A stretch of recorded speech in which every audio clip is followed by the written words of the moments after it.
Today what we're presenting is a small portion of a larger project examining the roles that feasts had in early modern Mughal societies, a project that features both qualitative close readings and quantitative visualizations.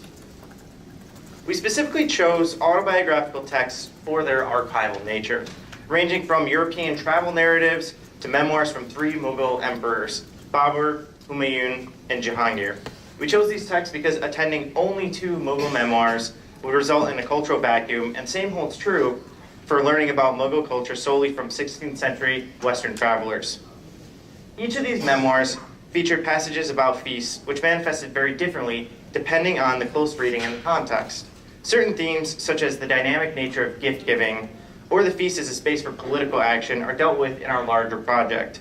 Our presentation today focuses on the second stage of our project, visualizing this data using digital humanities tools, specifically Beyond, and what each map or graph affords us as a supplement to, not a replacement for, traditional close literary readings. Our critical framework today is grounded in two key ideas. The first is historian Sanjay Subramaniam's call for, quote, connected history, bridging the gaps between Western microhistories and a world macro history, particularly in early modern studies. The second is Franco Moretti's concept of distant reading. Specifically, what we're looking at today is the visual mapping of literature, which allows data to emerge that can be obfuscated by traditional close readings.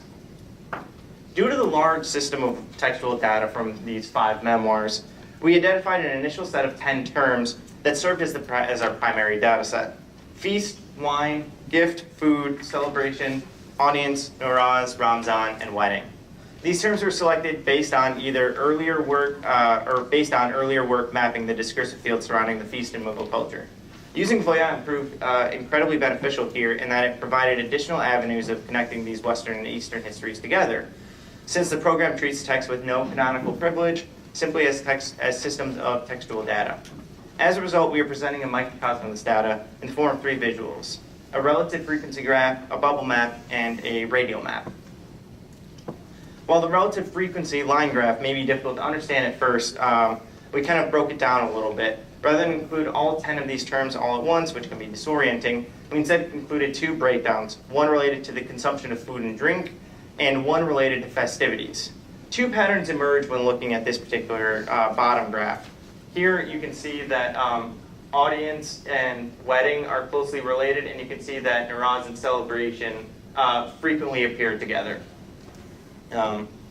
This next figure that we're going to look at is bubble map, which illustrates the causal relationships between terms within the memoirs, similar to a stem graph. This map nicely connects peripheral variables together to our central theme, the feast, but is unable to fully describe these complex relationships. Specifically, the terms on the periphery of the map appear to be at least one level removed from our current theme. This separation indicates that the terms are distinct from the central theme of the feast rather than being directly connected. What we decided was that the radial map kind of offers a potential solution to this conundrum.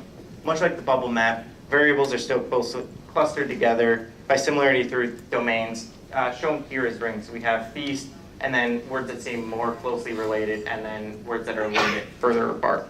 It shows that these terms are centered on the feast, rather than being derivative of the theme. Thus, the radial map implies that the deepened and darker concentration of the feast correlates to an integral component of later domains, rather than one that is once or twice removed from the same concepts. What we want to leave you with are 3 significant findings from our overall project. First, that feasts appear more prominently and become more political as history progresses, with later emperors using the feast as a space for law proclamations and promotions. Secondly, feasts act as a cultural bridge, as European travelers frequently wrote of Mughal feasts in their narratives, particularly recounting the gift-giving process. Lastly, visual mapping allows new literary, linguistic, historical, and cultural relationships or trends to emerge from these early modern memoirs that may go ignored by traditional close readings.